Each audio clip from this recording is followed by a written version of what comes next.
और भाग में मैं आपको जो दो संख्याओं का भाग है, जैसे मान लीजिए 38 है, उसका भाग आपको 4 से देना है।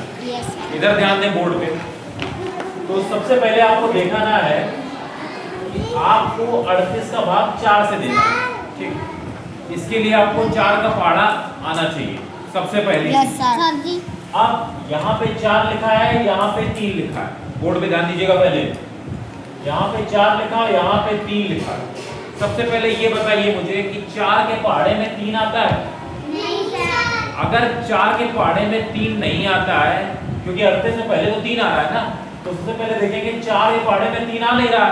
तो 4 का पहाड़ा हमें ऐसा पढ़ना है कि 3 से ज्यादा ना हो, या 3 के बराबर हो जाए, या 3 से कम हो।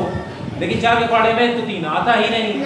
लेकिन आपको एक चीज पता है कि 4 के पहाड़े में किसी भी संख्या का शून्य में गुणा करते हैं तो कितना आता है? शून्य आता है। लेकिन ये पहाड़े में तो होता नहीं है।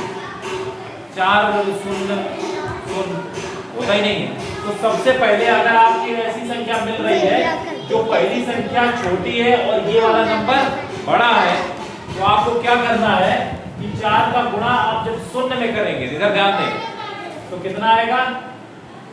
0 तो आएगा। किसी भी संख्या का अगर शून्य में गुणा करते हैं तो कितना आता है? 0 आता है। अब आप इसको घटाएं तो 3 में से जब आप 0 घटाएंगे तो कितना आएगा? 3 आएगा। ध्यान देना है आप पे, ये चीज आपको सर बताई नहीं गई होगी पहले, ध्यान दीजिएगा। अब आप 8 उतारेंगे। अब 4 का पहाड़ा पढ़ना है, 38 से ज्यादा नहीं होना चाहिए। 4 का 4 दुनिया 4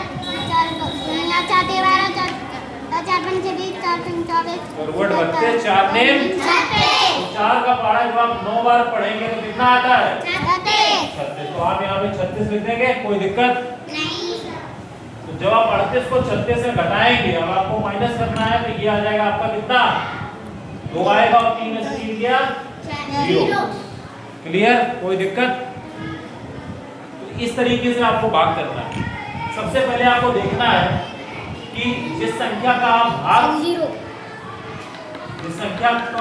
कर रहे हो, जिससे कर रहे हैं, कहीं ये 4 जो है ये बड़ा है और ये 3 छोटा है, तो आपको 4 के पहाड़े में 3 तो आएगा नहीं। तो सबसे पहला काम आपको 4 का गुणा शून्य से कर देना है, तो शून्य आएगा, घटा देना है, 3 आएगा।